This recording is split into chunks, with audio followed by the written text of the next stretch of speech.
শুরুতেই খুব স্বাভাবিকভাবে প্রশ্ন করতে হচ্ছে রাষ্ট্রপতি প্রসঙ্গে।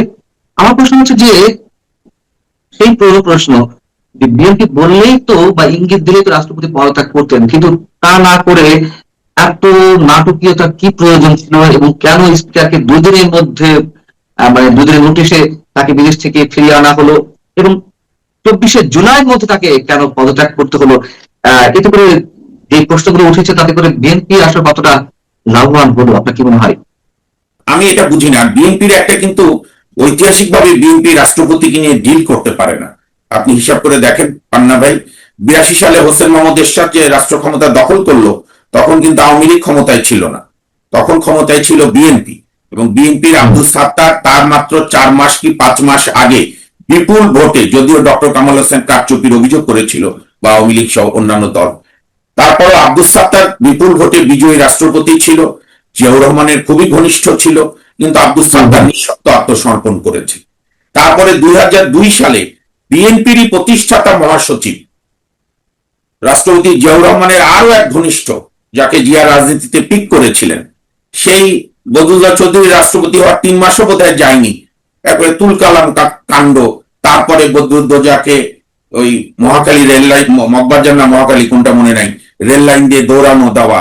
তো সব মিলে বিএনপির প্রেসিডেন্টকে ডিল করতে বোধহয় বিএনপির নানা ধরনের সমস্যা। এবং 2007-এও 2000 পরে তারা ইয়াজউদ্দিনকে রাষ্ট্রপতি নিয়োগ দিল, কিন্তু এই যে অনেকে একে ওকে দোষ দেয় না, বিএনপিরা দোষ দেয়, এ দায়ী ও দায়ী, আমার মতে ইয়াজউদ্দিনই দায়ী 111-কে আনার জন্য। কারণ তো সুতরাং এটার একটা রাজনৈতিক ব্যবচ্ছেদ হওয়া দরকার। গতকালকের ঘটনা যে কি এমন বিষয়, কি এমন ঘটনা যে রাষ্ট্রপতিকে শুক্রবারই পদত্যাগ করতে হবে এবং স্পিকারকে উড়িয়ে নিয়ে এসে সেই পদত্যাগপত্র রিসিভ করাতে হবে।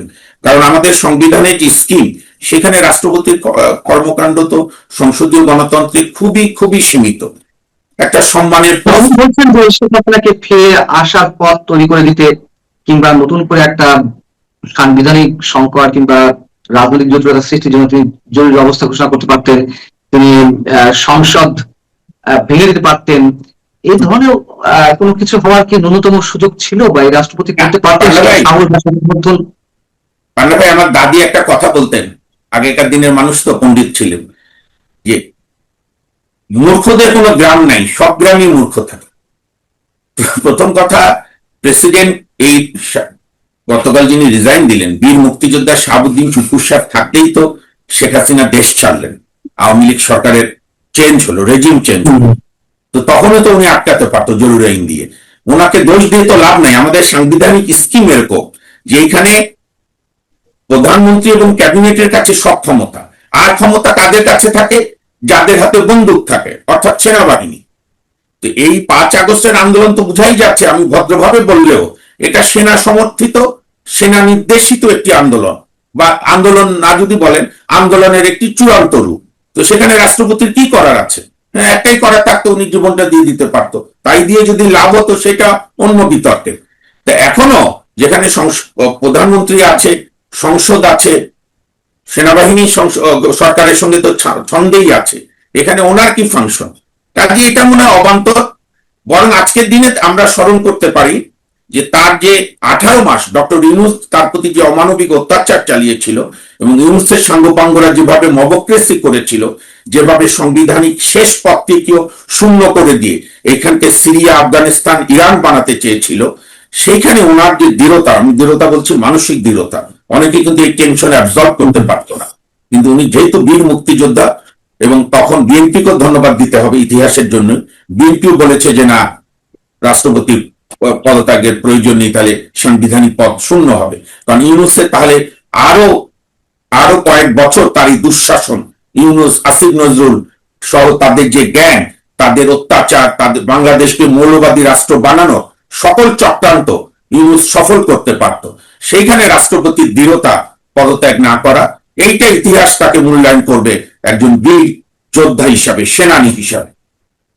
কিন্তু আপনি দৃঢ়তার কথা বলছেন, অনেকে তো আবার তাকে গ্রেপ্তারের দাবি জানাচ্ছে। এই পার্টি থেকে শুরু করে ইনকিলাব মঞ্চ কিংবা এনসিপি, জামাতও চিন্তা ভাবনা করছে তারা মামলা করবে কি করবে না।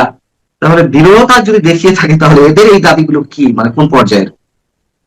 জুলাই আগস্টের ঘটনায় সাবেক রাষ্ট্রপতির কোনো দায় নেই, কারণ উনি কোনো নির্বাহী দায়িত্বে ছিলেন না এবং ওনার ওই সময়কালে আমরা কোনো বক্তব্য দেখিনি যে না এই আন্দোলন দমন করতে হবে, এই আন্দোলন হ্যান্ড করতে হবে।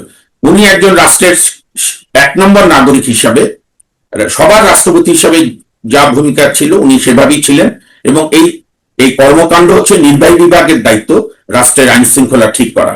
তো সেই হিসাবে আর এনসিপি, আমি এই সুযোগে একটা কথা বলি পান্না ভাই, আপনার অনুমতির সাপেক্ষে, মানে সময়ের সাপেক্ষে, অনেকে অনেক কারণে অনেকের বিরোধিতা করে। জামাত এনসিপি তো জামাতের যুব শাখা, আমি বলি ইয়াং ব্রাঞ্চ ওদের, বা ইনকিলাব মঞ্চনা যা যা আছে, মূলত এদের রাজনৈতিক শিক্ষা হচ্ছে পাকিস্তান। তো ওদের একটা রাগ ছিল যে এত কিছুর পর এত বড় বীর মুক্তিযোদ্ধা কেন এখনো রাষ্ট্রের রাষ্ট্রপতি হিসাবে থাকবে। কাজে সেদিক থেকে ওদের রাগ থাকতে পারে মুক্তিযুদ্ধের উপরে। কারণ এখন তো দেখা গেল, বা ধরেন আজকে তো জুলাইয়ের 25 তারিখ, এবারকার জুলাই আন্দোলনের কর্মসূচিগুলো আপনি দেখেছেন, জনবিচ্ছিন্ন। কারণ জুলাই আন্দোলন 5 আগস্ট সন্ধ্যাবেলাতেই ম্লান হয়েছে, যখন তারা মুক্তিযুদ্ধ, বঙ্গবন্ধু, বাংলাদেশকে আক্রান্ত করেছে। কাজে তাদের এই দাবি অনর্থক, যুক্তিহীন এবং উগ্র রাজনৈতিক উদ্দেশ্য প্রণোদিত। আমার মনে হয় না এতে খুব একটা কিছু যায় আসে। আওয়ামী লীগের দৃষ্টিকোণেও, মানে আওয়ামী লীগের অধিকাংশ নেতা কর্মীদের ভাষ্যমতে সদ্য সাবেক রাষ্ট্রপতি শাহাবুদ্দিন সাহেব বিট্রে করেছে, বেইমানি কাজ করেছেন, তাদের এই বক্তব্যের সঙ্গে আপনি কতটা একমত? মানে তার কি করা ছিল, কি করতে পারতেন তিনি? বিট্রে শব্দ তো খুব কঠিন শব্দ, কে কাকে বিট্রে করলো। তো এখানে তো আমার মতে, আমি খুব অল্প বুঝি, আমার মতে যে পরিস্থিতি হয়েছিল এবং বাংলাদেশ সেনাবাহিনী বা 3 বাহিনী যে সিদ্ধান্ত নিয়েছে, তার বিরুদ্ধে দাঁড়ালে বড়জোর উনি গ্রেপ্তার হতেন বা অ্যারেস্ট হতেন, বা উনি হত্যাকাণ্ডের শিকার হতেন। তো হত্যা হওয়াই যদি গর্বের হয়, সেটি যার যার রাজনৈতিক বিশ্বাসের ব্যাপার। বরং রাষ্ট্রপতি পদে থেকে পরবর্তী যে বেশি বিপর্যয় তো উনি ঠেকিয়েছেন, ইউনূসের পুরো চক্রান্ত পরিকল্পনা সফল হতে দেননি। ইভেন শেখ হাসিনাও যদি সেনাবাহিনীর ব্যবস্থাপনাই হোক, যেভাবে উনি গিয়েছেন, আওয়ামী লীগ যারা করে তাদের জন্য তো শেখ হাসিনা বিশাল সম্পদ, দেশেরও একটা বড় মানুষের জন্য। তাহলে কি আমরা শেখ হাসিনা সরে যাওয়াকে নিন্দা করব, নাকি একটা রাজনৈতিক কৌশল বলবো? তো এগুলো এখন শোনেন, আরেকটা আওয়ামী লীগের, আমি বন্ধু বান্ধব যারা ছোট দেশ তো সবাই সবাইকে চিনি, একটা রাগ দেখি আমি, একেবারেই বাচ্চার মতো রাগ, যে উনি বিএনপির লেখা বক্তৃতা পড়ে কেন।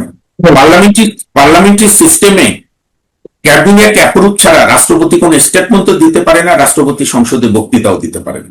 এটা আওয়ামী লীগের যারা নেতারা খুব ভালো করে জানে, এবং খুব সম্ভবত আমি যদি ভুল না করি, আওয়ামী লীগের আমলি 96 কি 97-তে আগে এটা কাস্টম ছিল, আওয়ামী লীগ আমলে একটা সার্কুলার হয়ে আছে যে প্রেসিডেন্ট পার্লামেন্টে যাই বক্তৃতা দেবে ক্যাবিনেট অ্যাপ্রুভ করে দেবে। সুতরাং এখানে শাহাবুদ্দিন চুপ্পু সাহেবের কিছু করার নেই। যারা এই কথা বলেন তারা একই সাথে বলেন যে প্রয়োজনে তিনি এইসব শব্দ উচ্চারণ করতেন না, তিনি বক্তব্য দিতেন না, তিনি রিজাইন করতেন। রিজাইন করাটাই কি সমাধান ছিল কিনা?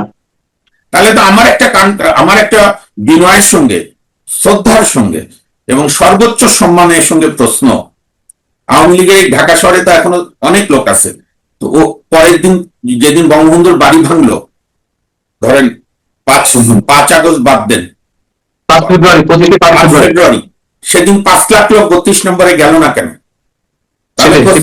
পরিবেশ নাই, তো সেই পরিবেশ তাহলে শাহাবুদ্দিন চুপ্পু সাহেবের সময় ছিল না। আপনাকে বাস্তবতার আলোকে করতে হবে। আপনি নিজে আগুনে ঝাঁপ দেবেন না, আরেক লোককে ঝাঁপ দেওয়ার জন্য বলবেন। আপনি 5 ফেব্রুয়ারিতে ওরা ডিক্লেয়ার দিয়ে এই রাষ্ট্রীয় প্রণোদনায় অত্যন্ত ন্যাক্কারজনক, ধিক্কার দেই আমি, নিন্দা করি। ইতিহাসের একদিন বিচার হবে। বঙ্গবন্ধু জাদুঘর ভাঙলো, বাঙালির মুক্তির ঘর, তো সেদিন ঢাকা শহরে তো 5 লাখ লোক তো মিনিমাম আছে আওয়ামী লীগ সমর্থক, আওয়ামী লীগ নেতা কর্মী, আরো হয়তো থাকতে পারে। বা আপনি 1 লাখ লোকেরও তো মিছিল আমরা ওখানে দেখলাম না। তাহলে উত্তর কি? সবাই বিট্রে করলো?